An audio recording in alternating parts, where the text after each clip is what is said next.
시므이는 사울 가문의 한 사람으로 다윗이 압살롬에게 쫓겨 도망갈 때 그를 저주했던 사람입니다. 다윗은 당시에 그런 시므이를 살려주었지만 자신의 사후에라도 그가 마땅한 죗값을 치르게 하라고 유언을 남겼습니다. 오늘 솔로몬은 약삭빠르고 신실하지 못한 시므이를 제거하기 위해서 예루살렘 연금이라는 덫을 놓았습니다. 결국 시므이는 신실하지 못한 태도로 인해서 목숨을 잃게 되는데요. 오늘 본문은 한평생 자기 이익에만 초점을 맞춰 산 사람의 최후를 이야기하며 우리에게 어떤 삶을 살 것인지도 가르쳐주고 있습니다. 오늘 말씀은 열왕기상 2장 36절부터 46절 말씀이고요. 그 중에서 42절부터 46절까지 읽겠습니다. 왕이 사람을 보내어 시므이를 불러서 이르되 내가 너에게 여호와를 두고 맹세하게 하고 경고하여 이르기를 너는 분명히 알라. 내가 밖으로 나가서 어디든지 가는 날에는 죽임을 당하리라 하지 아니하였느냐.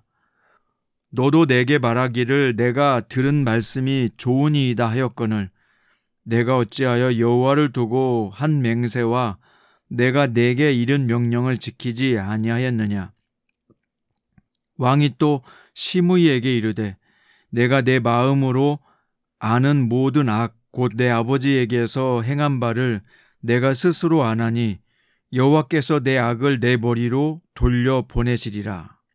그러나 솔로몬 왕은 복을 받고 다윗의 왕위는 영원히 여호와 앞에서 견고히 서리라 하고 여호야다의 아들 브나야에게 명령하매 그가 나가서 시므이를 치니 그가 죽은지라.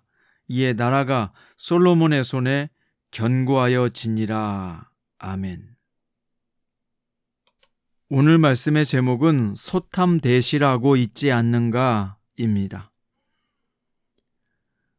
먼저 36절부터 38절까지 보면 솔로몬은 제사장 아비아달과 군대장관 요압을 아도니아의 반란에 직접적으로 가담한 죄로 숙청했습니다. 하지만 시므이는 죽이려고 해도 죽일 별다른 명분이 없었습니다. 따라서 솔로몬은 사울 가게의 부흥을 위한 반란의 씨를 사전에 제거한다는 명분으로 베냐민 지파의 유력자인 시므이의 거취를 예루살렘 안으로 제한했습니다. 그래서 가택 연금하듯이 예루살렘 밖을 나가지 말라고 한 것입니다. 솔로몬은 그가 압살롬의 반역 당시 아버지 다윗에게 어떻게 행했는지를 잘 알고 있었습니다. 따라서 그의 신실하지 못한 약점을 이용하고자 솔로몬은 그의 주거지 제한을 명령해서 어길 시에는 죽임을 당할 것이라고 고지했습니다. 유력자들이 숙청당하는 것을 보았던 시므이는 자신의 목숨도 부지하고요. 새로운 왕의 통치 안에서 정치적 입지도 다질 수 있는 결코 손해보지 않는 장사라고 계산하고 왕의 제안을 수락했습니다.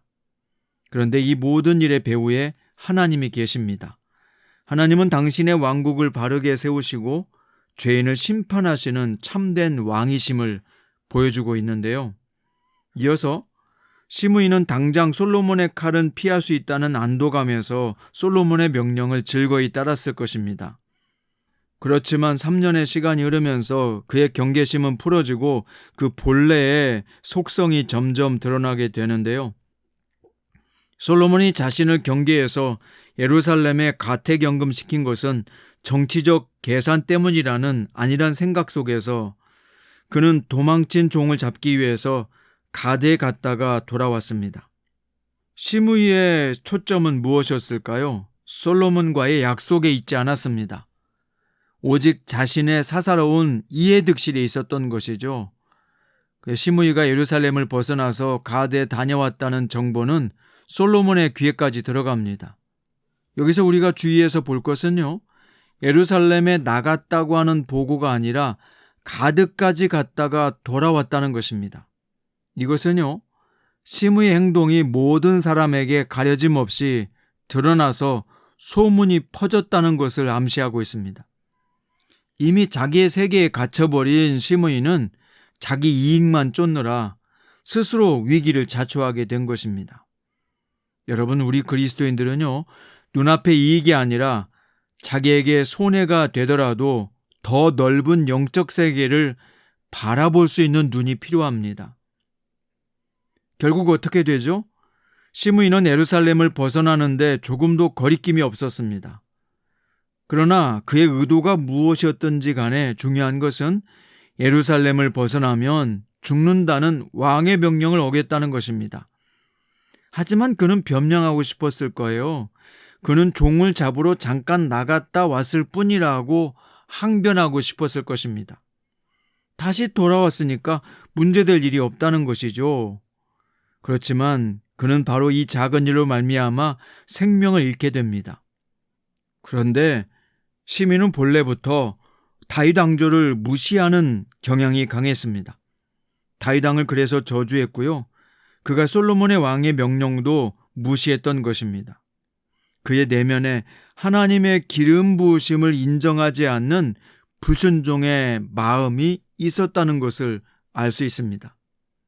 결국 하나님이 세우신 왕조를 무시하던 시므이는 처참하게 죽임을 당하고 그의 인생은 끝납니다. 이 본문의 말씀은 우리에게 무엇을 가르쳐 주고자 기록되었을까요? 우리가 시므이가 나쁜 사람이라고만 단정 지을 수 있는데요. 그 시므이가 바로 나일 수 있다는 겁니다.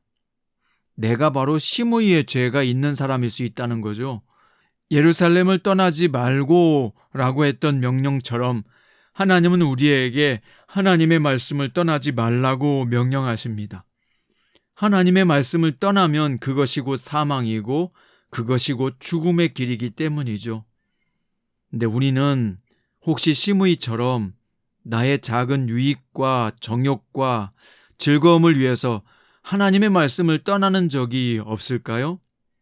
시므이가 계산한 것처럼 내 종만 찾아서 돌아오면 되지, 그러면 별 문제 없잖아 라고 생각하는 것처럼 내가 하나님의 말씀을 잠시 떠나서 죄를 짓거나 잘못을 해도 회개하고 돌아오면 되지 라고 생각하는 그런 안일한 마음은 없을까요?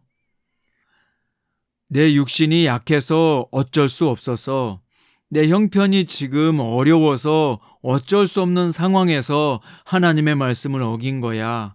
하나님도 다 이해해 주실 거야 라고 생각하면서 우리도 시므이처럼 자꾸 벗어나고 하나님의 뜻을 어기는 그런 사람처럼 살고 있지는 않을까요? 시므이가 다윗 왕조를 무시하는 것처럼 하나님이 왕 되신 것을 혹시 우리도 모르게 무시하면서 또 그냥 간과하고 지나치면서 하나님의 뜻을 저버리는 그런 죄는 없을까요? 시므이가 자기가 무엇을 잘못했는지 돌아보지 못하는 영적 방향 감각을 상실한 것처럼 우리도 우리 자신 안에 내가 갇혀 있으면 내 자신을 보지 못할 수 있습니다. 남의 들보는 잘 보이지만 내 눈에 있는 티는 못 볼 수 있다는 것입니다.